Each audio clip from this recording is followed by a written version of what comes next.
अस्सलाम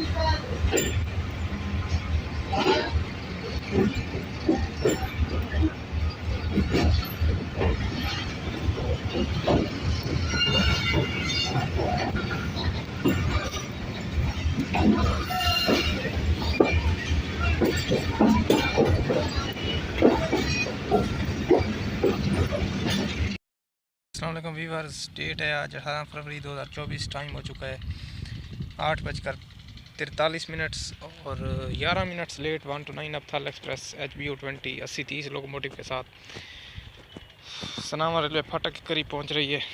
और आज इसके साथ 9 कोचेज़ लगी हुई हैं और सारी इकानमी क्लास कोचेज़। तो ये यानी कि वाइट ट्रेन है गोंदिया सेक्शन की, जिसमें AC स्टैंडर्ड की कोचेज़ नहीं हैं। बाकी भी पाकिस्तान रेलवे में काफ़ी सारी ट्रेनें चल रही हैं, शटल ट्रेनें जिनमें AC स्टैंडर्ड कोच नहीं, जिसमें कराची सर्कुलर रेलवे और अटक पैसेंजर ट्रेन। तो ऐसी काफ़ी सारी ट्रेन हैं जो कि पेशावर साइड पर भी चल रही हैं जिनमें AC स्टैंडर्ड की कोचेज़ नहीं हैं।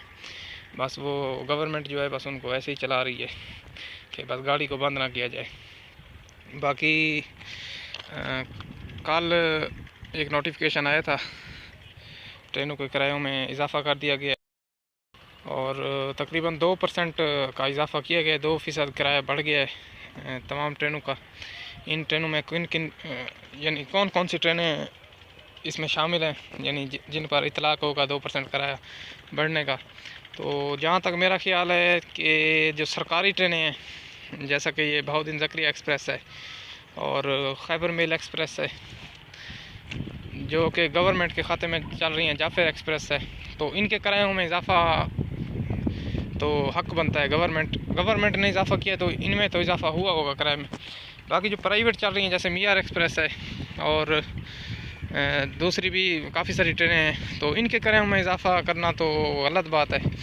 क्योंकि किरायों में इजाफ़ा क्यों किया गया है ये मैं आपको बताता हूँ। क्योंकि डीज़ल की कीमतों में इजाफ़ा हुआ है तो गवर्नमेंट ने इसलिए फिर 2% किराए जो है ट्रेनों के बढ़ा दिए हैं। अब जो प्राइवेट कंपनीज़ हैं उनका तो डीज़ल से कोई वास्ता नहीं है ना, क्योंकि जब एक ट्रेन प्राइवेट की जाती है तो उसमें ये सारी शर्तें रखी जाती हैं कि डीज़ल का ख़र्चा या जो भी यानी कि ट्रेन की मेंटेनेंस का ख़र्चा होगा वो सब पाकिस्तान रेलवे के अंडर होगा, ठीक है।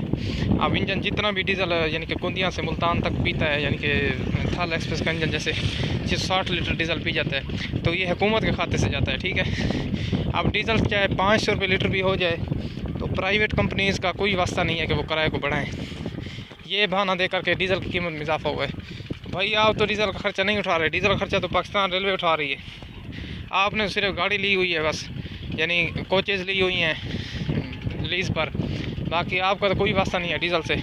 आपको तो पाकिस्तान रेलवे ने ड्राइवर भी देने हैं और इंजन भी देना है, कोचेज़ भी देनी है और डीज़ल भी देना है। तो अगर पाकिस्तान रेलवे अपनी सरकारी ट्रेनों का किराया बढ़ाता है तो प्राइवेट ट्रेनें जैसे हैं उनका, प्राइवेट ट्रेनों वालों का को तो कोई हक़ नहीं है कि वो किराए को बढ़ाएं। क्योंकि चाहे डीज़ल 500 रुपये लीटर भी हो जाए, उनका डीज़ल तो पाकिस्तान रेलवे पूरा कर रही है, तो फिर इनका क्या जवाब बनता है किराए को बढ़ाने का।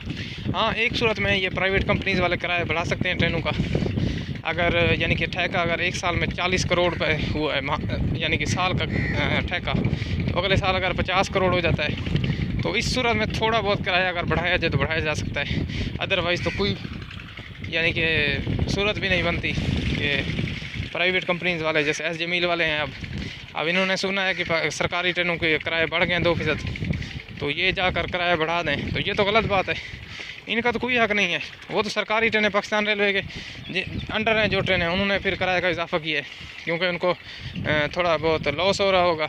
2% किराया कोई ख़ास तो नहीं बढ़ा इतना लॉस इस सूरत में, और डीज़ल कीमतों में इजाफ़ा हो गया। आपको पता है फिर ट्रेनें तो फिर डीज़ल के बगैर नहीं चलती इंजन, तो उन्होंने फिर अपनी थोड़ी सी भरपाई करने के लिए ट्रेनों का किराया बढ़ाया। तो प्राइवेट ट्रेनों वालों का कोई हक़ नहीं बनता कि वो किराए को बढ़ाएं, क्योंकि इस सूरत में आप भी यानी कि अपनी राय का इज़हार करें, यानी क्योंकि सारी फैसिलिटीज़ जो हैं गवर्नमेंट ने प्राइवेट कंपनीज़ वालों को दी हुई हैं, यानी बस वो सिर्फ ठेका लेते हैं। बाकी जो टिकट चेकर हैं वो तो कंपनी के अपने होते हैं, क्योंकि पाकिस्तान रेलवे के नहीं होते। गार्ड भी वो फराहम करते हैं, ड्राइवर भी फराहम करते हैं, इंजन जितना डीज़ल पी जाए वो भी फराहम करते हैं। मिसाल के तौर पर इंजन रास्ते में फ़ेल हो गया तो वो रिलीफ इंजन भी फराहम करें। और फिर जब वो अपनी ट्रेनों का किराया बढ़ाएं तो ये कंपनी प्राइवेट कंपनी वाले भी बढ़ा दें, तो ये तो गलत बात है। ये तो आवाम के साथ नाइंसाफ़ी है। तो जहाँ तक मेरा ख्याल है, ये जो सरकारी ट्रेन है पाकिस्तान रेलवे की, उनके किरायों में ये इजाफ़ा हुआ होगा। बाकी अगर प्राइवेट कंपनीज़ भी बढ़ाती हैं किराया तो ये तो बहुत ही गलत बात है, क्योंकि उनका कोई वास्ता भी नहीं है डीज़ल से या किसी भी चीज़ से जिसके ज़रिए ट्रेन चल रही है। ठीक है, अब इंजन ना हो तो वो भी पाकिस्तान रेलवे ने देना है। अब कंपनी वालों ने ख़ुद तो इंजन नहीं बनाना ना, वो तो बस अपना ठेका दे कर साइड पर। तो फिर ये क्या हक बनता है कि जब वो किराया बढ़ाएँ तो प्राइवेट कंपनी वाले भी किराया बढ़ा दें कि डीज़ल कीमत में इजाफा हो। यार आपका डीज़ल से कोई वास्ता भी नहीं है। तो देखते हैं फिर क्या बनता है। अब सरकारी ट्रेनों में तो इजाफा हो गया है यानी किरायों का 2% कल हुआ है। अब जैसे ग्रीन लाइन चल रही है, ये पाकिस्तान के अंडर है, पाकिस्तान रेलवे के अंडर है, खैबर मेल चल रही है। अगर अब इसका एक यानी कि मुल्तान से कराची का अगर किराया 2000 पहले हुआ होगा, तो कल से ये किराया 22 रुपये हो गया होगा, 2% इजाफा हुआ। 100 के पीछे यानी 1000 के पीछे 100 रुपये बढ़े होंगे। तो अब जिस ट्रेन का किराया पहले 2000 था, अब वो 2200 रुपये हो गया होगा। जिसका 3000 था वो 3200-3300 हो गया होगा। तो बस जहाँ तक मेरा ख्याल है तो इतना ये थोड़ा सा मामूली सा बस इजाफा हुआ है, लेकिन ये भी नहीं करना चाहिए था। पाकिस्तान रेलवे को चाहिए था कि बस किराए जो हैं वैसे ही रहें। तो अब ये हमने देखना है कि प्राइवेट कंपनीज़ वाले क्या करते हैं, यानी वो भी किराए को बढ़ा देते हैं या बस वैसे ही रहने देते हैं। अब वैसे थाल एक्सप्रेस के बारे में सुन रहे हैं कि मार्च में काफ़ी सारे चांसेस हैं कि प्राइवेट होगी, उसका भी देखते हैं कि क्या बनता है। बाकी मीआर एक्सप्रेस का किराया तो वैसे भी बहुत ज़्यादा चल रहा है, हाई रेट चल रहे हैं। अब थल का किराया मैंने आपको पहले बताया, मुल्तान से सनामा का 150 रुपये, और इसका किराया है जी मीआर एक्सप्रेस का 330 रुपये। 180 रुपये पहले इजाफी हैं। अगर अब भी ये किराया 2% के हिसाब से बढ़ा देते हैं तो बस फिर इनकी बहुत बड़ी नाइंसाफ़ी है। बाकी हम जैसे गरीब लोग क्या कर सकते हैं, हम तो सिर्फ बस थोड़ा सा अपनी वीडियोज़ में आवाज़ उठा सकते हैं कि ये बात गलत है। ये ट्रेनों का किराया प्राइवेट कंपनीज वाले नहीं बढ़ा सकते इस सूरत में, क्योंकि उनका डीज़ल से कोई वास्ता नहीं। अगर वो डीज़ल की कीमतों के हवाले से किराया बढ़ाते हैं तो ये तो गलत बात है। तो अब 1 to 9 आपका अराइवल हो रहा है सनामा स्टेशन पर, तो देखते हैं फिर 1 to 9 आपका अराइवल सनामा से। और आज हम एक न्यू लोकेशन से वीडियो बनाएंगे। ठीक है, आपने मेरे साथ रहना है 80-30 के साथ। देखते हैं थाल एक्सप्रेस। तो व्यूअर्स, अब मैं इधर सनामा रेलवे स्टेशन के होम सिग्नल के करीब ठहरा हूँ। 1 to 9 आप फाटक पे पहुँच रही है जहाँ मैं पहले वीडियो बनाता होता हूँ। तो आज हम इधर से स्पीड देखेंगे 1 to 9 आपकी कितनी है। जहाँ तक मेरा अंदाज़ा है तो 40 से 45 की स्पीड होगी, क्योंकि आगे तो स्टेशन है ना, तो स्टेशन पे गाड़ी रुकनी है। अब इधर से मुझे समझ नहीं आती कि ट्रेन कैसे जाती होगी। ये देखें, ये 2-3 लाइनें ऐसे काटी हुई हैं, फिर भी इधर से अपनी व्हील कैसे इस लाइन पे कन्वर्ट हो जाता है। तो इस बारे में कभी वीडियो बनाएंगे तफसीलन। तो 1 to 9 आप आ रही है, अभी 1 to 9 आप देखते हैं। ये होम सिग्नल है सनामा रेलवे स्टेशन के, जिनमें से मेन लाइन का सिग्नल डाउन है। अगर इसमें से ये 2 नंबर वाला सिग्नल डाउन होता, दरमियान वाला, तो फिर गाड़ी लूप लाइन पे इंटर होती।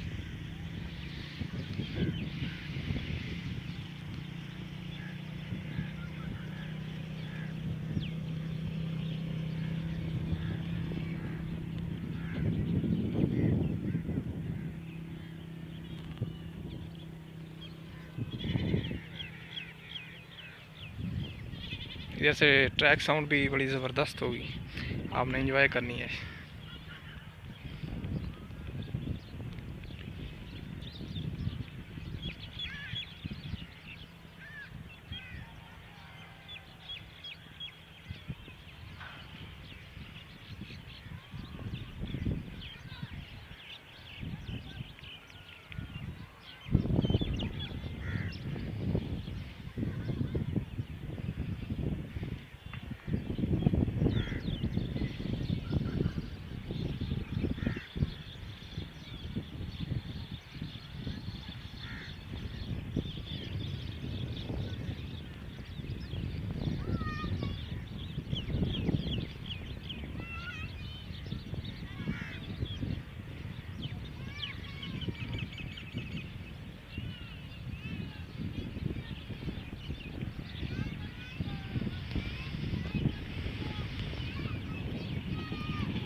143 की स्पीड से 129 अब इस जगह से पास हुई है।